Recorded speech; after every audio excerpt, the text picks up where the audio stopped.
Our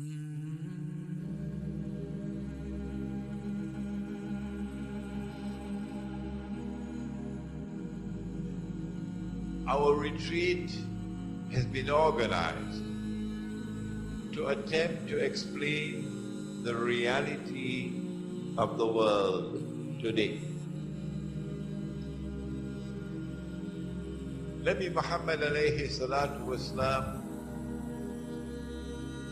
gave to us from his lips the story of the event of Tamim ad-Dari, which we narrated to you on Thursday. And we know that at that time, at the early period of Medina, Dajjal was still in chains on an island, not yet released. When he is released, however, we would expect that we would be informed, if not directly, then at least indirectly, subtly. It's not by accident that the name Dajjal is not in the Quran. Keep them guessing. And we did get a subtle indicator of the release of Dajjal. The Prophet ﷺ suspected a Jewish boy, not Christian, not Hindu, not Buddhist, not Muslim, a Jewish boy to be Dajjal. He said Dajjal is going to be a Jew. Yeah. And he took with him Umar radiallahu ta'ala anhu to go and speak to the boy. His name was Ibn Sayyad. He lived in Medina. And when he went to meet Ibn Sayyad, he questioned him. He suspected that he was Dajjal. The boy was rather impertinent in his reply. And Umar radiallahu ta'ala anhu, of course, if he was alive today, he'd be called a terrorist. He said, "O Messenger of Allah, give me permission, I'll cut off his head."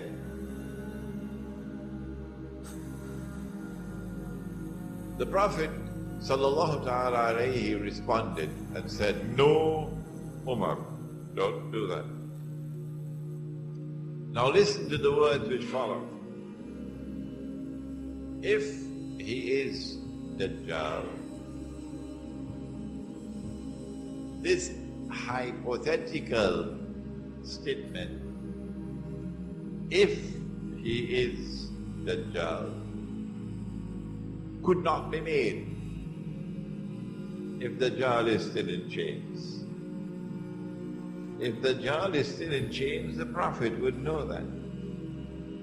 And therefore, this hypothetical statement, if he is Dajjal, would be impossible to make. If he is Dajjal, you cannot kill him.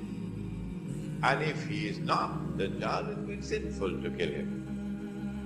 There is a subtle message from the Prophet ﷺ in this event, indicating to us in a manner that we would understand, not them, that the release of Dajjal has taken place.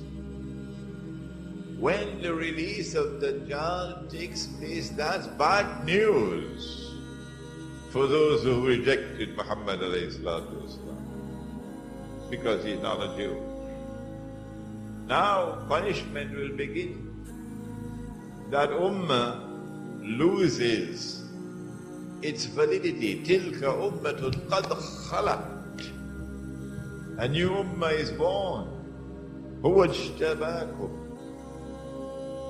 Now punishment begins. And this punishment will continue until the last day. And it's going to be the worst possible punishment. And we have to learn, develop the capacity to be able to read and understand the historical process after Muhammad sallallahu ta'ala alayhi wa sallam. This is what Allah says, وَإِذْ تَأَذَّنَ رَبُّكَ لَيَبْعَثَنَّ عَلَيْهِمْ إِلَى يَوْمِ الْقِيَامَةِ مَنْ يَسُومُهُمْ سُوءَ الْعَذَابِ.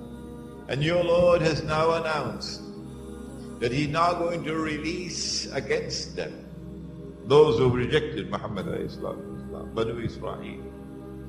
He's going to release against them those who are going to inflict upon them the worst possible punishment. And it will continue until the last day. And so we now have to read history to recognize the signs of Allah unfolding in the historical process. How can a mufassir writing a tafsir of the Quran fathom what the Quran has to say concerning signs of Allah which have not as yet unfolded in the world? How can you possibly say that the books of tafsir have exhausted the knowledge that the Quran has come to transmit to mankind? It is not possible. As the signs of Allah unfold, وَإِذْ تَأَذَّنَ رَبُّكَ لَيَبْعَثَنَّ عَلَيْهِمْ إِلَى يَوْمِ الْقِيَامَةِ مَنْ يَسُومُهُمْ سُوءَ الْعَذَابِ.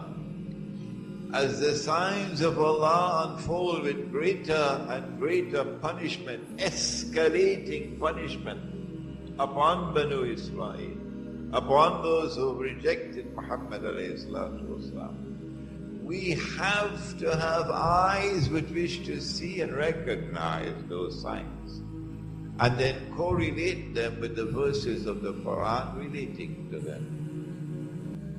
So now we turn away from Dajjal to the other side.